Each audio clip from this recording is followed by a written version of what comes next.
বাজানরে আমার বিশ্ব নবী আনাস ইবনে মালিক বলেন, জীবনে কোনোদিন আমার নবীরে দেখি নাই কুরবানি বাদ দিছে। কারণ আমার নবী বলতেন, হাসান রে, তোমার মায়ের ঘরে খাবার নাই, তোমার মাকে বলে দিও তোমার বাবা যেন কষ্ট করে হলেও একটা কুরবানি দেয়। তিরমিজি শরীফের হাদিসে দেখবেন, আমি আজকেও দেখলাম, ঈদের দিনও দেখছি হাদিস কেন, নবী আমার ফাতেমারে বলতেছে, মারে তোমরা এবার কি কুরবানি দিবা? আব্বা একটা দুম্বা কিনছে তোমার জামাই। আমার আল্লাহ বলে, বান্দা রে, তোর জাতির পিতা ইব্রাহিম যখন বললেন, বাবা আমি স্বপ্নে দেখছি তোরে জবাই করতাছি, তোর জাতীয় ভাই ইসমাইল যখন বলল, ইয়া আবাতি ফাআল মা তুমার সাতাজিদুনি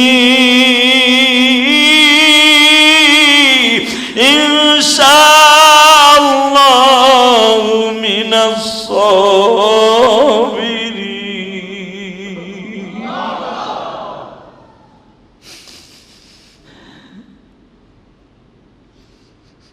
আব্বা আপনি আমারে ধৈর্যশীলদের মধ্যে পাবেন। আমি কি জানতাম আমার মালিক আমার এই জবেহ করার জন্য কবুল করেছে। আজ থেকে মনে রাখবেন, জিব্রাইল সহ পৃথিবীর সমস্ত ফেরেশতারা বাবা 60 দিন কাঁদছে। কয়দিন? জোরে কর, জোরে কর। ফেরেশতাদের মা আছে, বাপ আছে, বউ আছে, পোলা মরছে, কি আছে অগো? অগো একটা পেটও নাই যে পেটের চিন্তায় আমি গুনাহ করব। পুরা পেটটা ভরা কলিজা। ফেরেশতাদের কোনো নারী বুড়িও নাই। সুবহানাল্লাহ জোরে কইতে পারেন না? ফেরেশতাদের কেমন এখন বুঝাইতে পারবো না, মরার সময় দেখতে পারবেন, আজরাইলে যখন দেখবেন। এখন বুঝাবার কোনো সিস্টেমই নেই যে ফেরেশতাদের কেমনে বানাইছে আমার আল্লাহ। পেটের মধ্যে নারী বুড়ি নাই যে খাওয়ানোর দরকার হবে, নারী বুড়ির সিস্টেম নাই, কারণ নারী বুড়ি থাকলে তো পায়খানা প্রস্রাবের রাস্তা লাগবে। ফেরেশতাদের মুখটা রাখছে শুধু আমার মাবুদের সুবহান কুদ্দুসুন রব্বুনা ওয়া রব্বুল মালাইকাতি ওয়ার রূহ। আমার আল্লাহর প্রশংসা করার জন্য শুধু মুখটা বানাইছে, কানটা বানাইছে আপনার আমি যে সুবহানাল্লাহ বলতাছি বাইতের সুজুদে, এটা শোনার জন্য। এই চোখটা বানাইছে আপনি কানতাছেন এটা দেখার জন্য। পাওটা বানাইছে আপনি একবার আল্লাহরে ডাক দিবেন, 10 বার ফেরেশতারা আপনার বাড়ির সামনে রানিং ক্যামেরায় দাঁড়ায় থাকবে। এই হাত দুটো বানাইছে আপনি যখন আমিন আমিন বলতেছে আপনার সাথে ওরাও আমিন আমিন কইতাছে। কিন্তু অগো যেই জিনিসটা দেয় নাই, এই পেটের মধ্যে কোনো নারী বুড়ি দেয় নাই, কারণ নারী বুড়ি দিলে খাবারের দরকার হবে। নারী বুড়ি দিছে আপনারে আমারে, যেই বস্তুর খাবারের দরকার তাকে নারী বুড়ির দরকার। কথা বলেন না কেন? কোন পুরুষ লিঙ্গ নাই, স্ত্রী লিঙ্গ নাই ফেরেশতাদের। আমার কথা বুঝাইতে পারি নাই। যদি পুরুষ লিঙ্গ থাকতো বিয়ে করার দরকার হইতো, যদি স্ত্রী লিঙ্গ থাকতো তাহলে বিয়ে দেওয়ার দরকার হইতো। এই দুইটা জিনিস নাই তাগো, পুরুষ লিঙ্গ নাই, নারী বুড়ি নাই, আর সব আছে। বাজান এবার ভালো করে বুঝবেন, আর একটা জিনিস ফেরেশতাদের নাই, এই দাড়ি মুছ কিচ্ছু নাই। তাদের কোনো দাড়ি মুছ নাই, কিন্তু এখন ফেরেশতাগো নাই বিদায় তুমিও সপ্পান সপ্পা। তুমি যদি কও ফেরেশতাগো দাড়ি মুছ নাই, আমারটাও নাই, তাহলে খালি মরে গেল, তখন ফেরেশতারা কব, কিরে দুদু মিয়া তুই তো আমাকে কোয়ালিটি তায়া করছো, তোর নবীর কোয়ালিটি তোর মধ্যে নাই, আমাকে কোয়ালিটি ঘুষা ওরে। ফেরেশতাদের নারী বুড়ি নাই, ফেরেশতাদের পুরুষ লিঙ্গ নাই, দাড়ি মুছ নাই। মারহাবা বলেন, আরো জোরে বলেন। মুখটা ফেরেশ, নূরের তৈরি। ফেরেশতা মাটির তৈরি আর আগুনের তৈরি না। ফেরেশতা কিসের তৈরি? জোরে জোরে কিসের তৈরি? নূরের তৈরি। ভালো করে বুঝবেন। ফেরেশতা 60 দিন কাঁদছে। কোন কোন দিন কাঁদছে? 4 জুমায় 60 দিনের কান্নার ওয়াজ হবে। আজকে কাঁদতাছে সারা দুনিয়ার ফেরেশতা। সুবহানাল্লাহ আস্তে কইলে আপনি ঠকবেন, কারণ আপনার সুবহানাল্লাহ শোনার জন্য ফেরেশতাকে কান বানাইছে আমার আল্লাহ। আল্লাহ তো শোনেন, আস্তে বললেও শুনবেন, জোরে শুনলেও শুনবেন। কিন্তু ফেরেশতারা আপনি আসতে বলে শোনে না। শোনার জন্য আল্লাহ কান দিয়েছেন, আল্লাহু সামিউন বাসীর, আল্লাহ এটা তার জন্য খাস। আল্লাহ বলেন তুই আসতে কইলে আমি শুনি দেখি, কিন্তু ফেরেশতারা আসতে কইলে শোনে না। তোর গ্যারেজে আছে ও তোরটা শোনে না যদি জোরে না কস। আপনি চিন্তা করে করেন জোরে কবেন না আস্তে কবেন, আপনি জানেন আর আপনার ওই কান্দেরটাই জানে। আপনি যদি অহংকারে গুতে মনে মনে ভাবেন তো কই লাভটা কি, আপনার কপাল পুড়ছে। সব ব্যাপারে অহংকার করা যাবে না, কথা ঠিক না বেঠিক? যখন কোন ইমাম সাহেব আপনাকে হাত উঁচা করতে বলবে আপনার আগে কেউ হাত উঠবে না। যখন আপনাকে ইসলামের জন্য হাত তুলতে বলতে হবে সবার আগে আপনার হাত উঠতে হবে। কথা বলেন না কেন? আল্লাহ নিজে বলেছেন তুই একবার পা বাড়াবি আমি 10 বার বাড়াবো। কে আল্লাহ পা বাড়ানো লাগবে কেন? আল্লাহ খায়া কাম আছে যে আপনি একবার 1 কদম উঠাইলে 10 কদম সে উঠাবে। আপনি একবার কদম উঠাবেন আল্লাহ 10 বার সামনে যে দাঁড়াবে। এটা আমি কইছি, ডাইরেক্ট কোরআনে আল্লাহ বলছে। কেন? বান্দা আমি তোর উৎসাহ দিলাম, তুই যত আগাবি আমি তত তার আগে অ্যাডভান্স আগাবো। এবার বুঝবেন, সারা দুনিয়ার ফেরেশতারা 5,500 বছর আগে এই জিলহজ মাসে, ঠিক এই জিলহজ মাসে আপনার আমার কোরবানির সময় বেলা 2:30টার সময় বা 2টার সময় প্রেমের খেলা আরম্ভ হয়ে গেল। ইব্রাহিম আলাইহিস সালাম সকাল 9টায় আসলেন বাক্কা শহরে। 10টার সময় বউরে কইলেন পোলাডারে সাজায় দে। পোলাডা সাজানো হয়ে গেল। এই 1-1.5 ঘন্টা বইয়া বাপ বেটার প্রেমের খেলা। মিনার মাঠে 1টার সময় পৌঁছাইলেন, 12:30 থেকে 1টায়। দুই বাপ বেটা স্বপ্নের কথা বলে দিলেন, আব্বা আমি জেরুজালেমে বসে স্বপ্নে দেখছি তোমারে জবাই দিচ্ছি। পোলাও বলে ফেললেন 2 মিনিটের ভিতরে, সাতাজিদুনি ইনশাআল্লাহু মিনাস সাবিরিন। চিন্তা নাই আব্বা, আপনি ধৈর্যশীলদের মধ্যে পাবেন। আল্লাহ যেমনে কইছে হেমনে জবাই দেন। সে আপনারে বুড়া বয়সে আমারে দিছিল, হেই আবার জবাই দিতে কইতেছে। এখানে আপনার আমার কিচ্ছু না আব্বা। আল্লাহ যে বলছো অফাদাইনা ইয়া ইব্রাহিম قد صدقت الرؤيا كذلك نجزي المحسنين। হে ইব্রাহিম, খালি তোর উপরে সন্তুষ্ট না, তোর পোলার উপরেও আমি সন্তুষ্ট। তুই কি ভাবছিলি? তুই না কইছিলি পোলাটারে কইলে কেন দৌড় দিল, এর লিগে তুই রশিও তো কিনছো। ইব্রাহিম আমি জানি আমার ইসমাইল কি করব। ফেরেশতারা তো ভাবছিল তোরে জবাই দিয়ে দিব তোর পোলারে। না রে, মনে রাখবেন 60 দিনের একদিন আজকে, এই মাসে 60 দিনের একদিন। তো এই মাসের 60 দিনের একদিন যদি ফেরেশতারা কান্দে, আপনার চোখে পানি দেখলে আপনি গোশ খাইয়া মসজিদে আইছেন, আপনার পশুটা এখন জান্নাতে আর আপনার আমি পড়ে রয়েছি জাহান্নামে। ঠিক না বেঠিক? আপনার পশুটা কই? আপনি হালাল টাকা দিয়ে কেনেন আর হারাম টাকা দিয়ে কেনেন, ও জান্নাতে চলে গেছে। এইটা ওর দেখার বিষয় না। আপনি ঘুষের টাকা দিয়ে কিনছেন না সুদের টাকা দিয়ে কিনছেন, পরের মাথায় বাড়ি দেওয়ার টাকা দিয়ে কিনা, আপনার কর্মচারী বেতন না দিয়া আপনি নাম ফুটাইছেন 5টা গরু দিয়া, তোর কোরবানির কপালে জুতার বাড়ি বেটা। আমাদের মাননীয় সংসদ সদস্য ইলিয়াসউদ্দিন মোল্লা সাহেব দেখেন কোরবানি কয়েকদিন আগে বেটা রাস্তা নামন লাগছে, কর্মচারীর গার্মেন্টসের কর্মচারী বেতন না দিয়া মগার ভমগা উমরায় গেছে। কথা বল না কেন? এমপি তেমনি হওয়ার কথা। মিয়া রাস্তায় নামে কইছো তোমাদের বেতন আগামীকালকে সকাল বেলা আমি ইলিয়াসউদ্দিন মোল্লা দেব। সে রিস্ক নিছে। কি দেখেন না আপনারা? কি দেখেন না ফেসবুকে? সারা দুনিয়া ভাইরাল হয়ে গেছে। মিয়া আপনারা না দেখলি কে? আমি দেখছি ইউটিউবে সারা দুনিয়া ভাইরাল। রাস্তায় নামে কইছে তোমরা মা বাবা নিয়ে যেমনে ঈদ করতে পারো আমি ইলিয়াস মোল্লা সেই ব্যবস্থা আগামীকালকে সকাল সূর্য ওঠার আগে আমি করব। করছেও বেচারা, আলহামদুলিল্লাহ বলতে পারলেন না?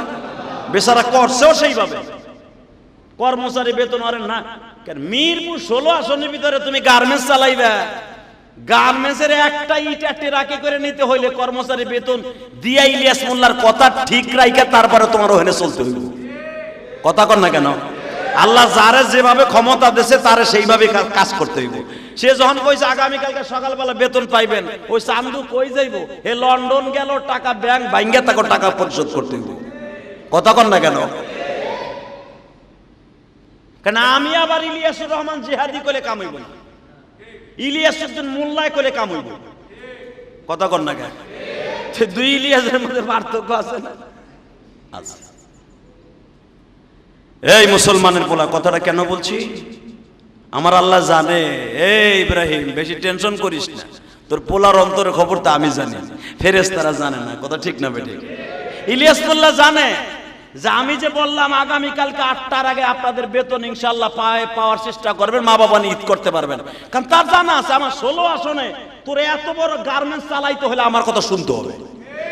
আমার আল্লাহও জানে, ইব্রাহিম তুই টেনশন করিস না, ফেরেশতা তোরাও জানোস না, কাইন্দা লাভ নাই। তো কি খেলা খেলতাছে আমি জানি তোরা জানোস না। কথা বলেন না কেন? জমিনটা কার? জোরে জোরে, জমিনটা কার? একটা এমপির কথায় যদি একটা আসন চলে, একটা ডিভিশন চলে, একজন সরকারি কর্মকর্তার, একজন ডিসির কথায় যদি একটা ডিস্ট্রিক্ট চলে, একটা জেলা চলে, সারা দুনিয়ার মালিক যিনি ইউহয়ী ওয়া ইউমীতু আলা কুল্লি শাইইন কদির, ওনার কথা কি চলতে পারে না? 4 দিনের একদিন আজ থেকে নিয়ে নেন। আপনার গরুটা এখন জান্নাতে, আপনার খাসিটা এখন জান্নাতে, আপনিও থাকবেন জান্নাতে। আমি গ্যারান্টি দিলাম আপনিও থাকবেন জান্নাতে। দিলটাকে তৈরি করেন, আপনিও জান্নাতে থাকবেন। ডাইরেক্ট খুতবার ভিতরে ঈদের দিন আমি পড়েছি, এ বান্দা তোর গরুর সিংয়ের কথা আল্লাহ ডাইরেক্ট বলছে। আলহামদুলিল্লাহ বলেন। সাপ, তোর গরুর পশম, তোর গরুর পায়ের নখ চিনেন? এ গরুর নখ কোনটা? খুরা না মিয়া? খুরার মাথা একটা কভার থাকে, ওইটা চারি খুরা তো আপনি খান। কি সুন্দর মজাতে খাইছো না তুমি? খুরার কথা কয় না আল্লাহ, নখ চারি। মারহাবা বলতে পারলেন না? ললি আপনি খাইয়া ফেলাবেন, এই জন্য আল্লাহ ওইটার কথা কয় নাই। আল্লাহ কইছে তোমার গরুর চারি, এই যে চারি, এটা ফেলান না, ওইটা ফেলাই দেয়। আল্লাহ ওই চারির কথা বলছে। তোমার চারি পশম, যেটা তুমি খাও না, যেটা তুমি খাবা না, ওইটার কথা আমি বললাম। হাড্ডি, কে বলছে? হাড্ডি আপনি খান। ললি চাবাইছেন, সেক্রেটারি কথা কর না, চাবাইছেন, ললির ভিতরে যে নরম নরম ওইটারে টান দিছেন, ওইটার কথা আল্লাহ কয় নাই। আল্লাহ কইছে তোমার হাড্ডি, তোমার গরুর হাড্ডি, তোমার গরুর সারি কি? জোরে কোন? পশম খাইছেন, যেটা আপনি খান না সেটার কথা আল্লাহ বলছে। দমে মাসফু, এটার কথা কইছে, যে রক্তটা আপনার জন্য খাওয়া হারাম। আমি তোর হাড্ডিও খাই না। লা ইয়ানালাল্লাহু লুহুমুহা ওয়ালা দিমাউহা, এই দিমাউ মানে রক্ত। ওয়ালাকি ইয়ানালুহুত তাকওয়া মিনকুম, আমি তোর পশুর হাড্ডিও খাই না, পশমও খাই না, গোশতও খাই না। হাড্ডির ভিতরে যে মগজটা তুই টান দিয়া খাস, নিহারি বানাই, আমি খাই না। আর দিমাউহা, তোর রক্তটাও খাই না তোর পশুর। আল্লাহ কোরআনে বলেন ওয়ালাকি ইয়ানালুহুত তাকওয়া মিনকুম, তুই যখন পশুটার সামনে দাঁড়ায় থাকো, আমি আল্লাহ তোর অন্তরের দিক তাকায় থাকি।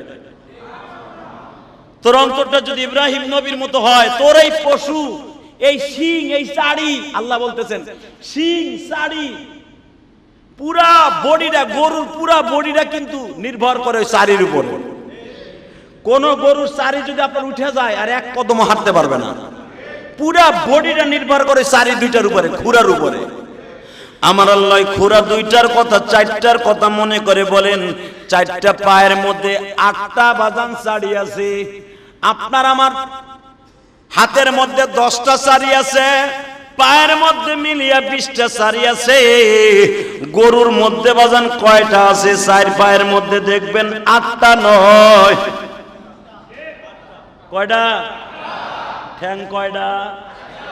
হ্যাঁ, এক একটা পায়ের মধ্যে কিন্তু চারি 2টা। কয়টা? 2টা চারি। বান্দা মনে রাখিস, 4টার মধ্যে মনে রাখবি 8টা চারি। ওই চারির কথা আমি বলতেছি বান্দারে, চারিটাও আমি খাই না, কিন্তু তোর এই চারিগুলো আমার সামনে কিয়ামতের মাঠে হাজির হবে। আল্লাহ আমার এই বান্দা অনেক কষ্ট করে আমারে খরিদ করে জবাই দিছিল তোমারে সন্তুষ্ট করতে, তারে জান্নাত দেওয়ার আগ পর্যন্ত আমি জান্নাতে যাব না। পশু সব জায়গার কথা বলে নাই, আল্লাহ কয়েকটা জায়গার কথা বলছে। লেজের কথাও কয় নাই, দাঁতের কথাও কয় নাই, মাথার কথাও কয় নাই, শিঙের কথা বলছে, সারির কথা বলছে, হাড্ডির কথা বলছে, পশমের কথা বলছে। মনে থাকবে তো ইনশাআল্লাহ? ইব্রাহিম আমি জানি তোর পোলার খবর ভালো করে বুঝছেন। ইব্রাহিম আমার বিশ্ব নবী আনাস ইবনে মালিক বলেন জীবনে কোনোদিন আমার নবীরে দেখি নাই কুরবানি বাদ দিছে। কারণ আমার নবী বলতেন হাসান রে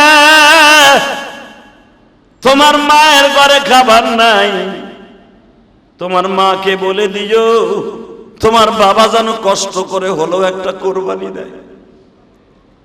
তিরমিজি শরীফের হাদিসে দেখবেন, আমি আজকেও দেখলাম, ঈদের দিনও দেখছি হাদিস কেন, নবী আমার ফাতেমারে বলতেছে মারে তোমরা এবার কি কুরবানি দিবা? আব্বা একটা দুম্বা কিনছে তোমার জামাই। সুবহানাল্লাহ বললেন, দুম্বা কিনছো মা? হ্যাঁ আব্বা। দুম্বা যদি কিনে থাকো বিজিবিহিন আজিম, আমার বাবা ইব্রাহিম উনিও কোরবানি দিছিলেন, ওটার নাম দুম্বা।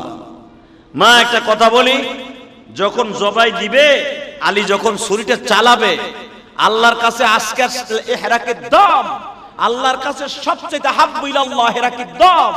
আমার নবী বলতেছে মা সবচাইতে আমার আল্লাহর কাছে আজকের দিনের জন্য সবচাইতে দামি হলো যত নফল কাজ আছে ফরজের পরে ইহরাকের দম, সবচাইতে দামি কাজ হলো রক্ত প্রবাহিত করা তার পশু।